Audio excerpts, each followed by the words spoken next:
how do we know that God exists?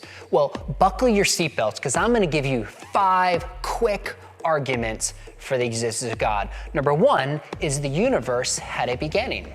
We know this now from science, we know this from philosophy, that the universe began to exist. It's not eternal. Therefore, there must be a cause outside of the universe that's personal and powerful and intelligent, spaceless and timeless. That sounds a lot like God. The beginning of the universe points towards a beginner. Second, what we call the fine-tuning of the universe. There are certain universal laws of physics and cosmology that exist on a razor's edge. And they all have one strange thing in common.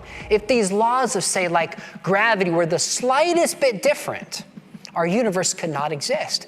Yet they're all set right where they need to be to allow the existence and sustenance of complex life. The fine-tuning of the universe points towards a fine-tuner. Third, DNA.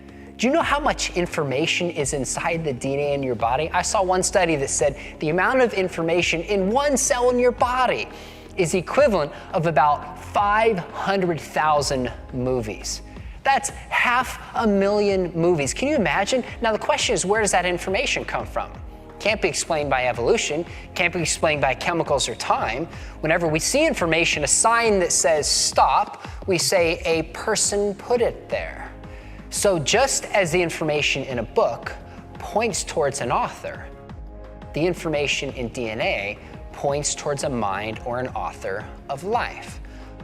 Fourth, the moral argument. Basically, it has 2 premises. Number 1, if there's objective moral values, God must exist. There are objective moral values, therefore God exists. Now, how can we say there's objective moral values? Well, number 1, it's kind of obvious. We all know that torturing an innocent child for fun is wrong. We all know that, it's obvious. Second, in The Abolition of Man, C.S. Lewis said across cultures universally, there's common principles that everybody knows and lives as if they're true. Principles of honesty, principles of courage, principles of caring for posterity. Now the practice varies, but the principles are universal. So if there is an objective moral standard, and it seems to point towards God, I mean, after all, this points to a standard outside of human beings, to a universal law that we're supposed to follow, there must be a God. So if there's a moral law, it points towards a moral law giver. And last, I think one reason to believe there's a God is because the resurrection of Jesus Christ. Jesus claimed to be God in human flesh. He died on the cross. The tomb is empty. We have radical accounts of Jesus appearing to people. And then our first witnesses were willing to die for this conviction. So here it is. The beginning of the universe points towards a beginner. The fine-tuning of the universe is best explained by a fine-tuner.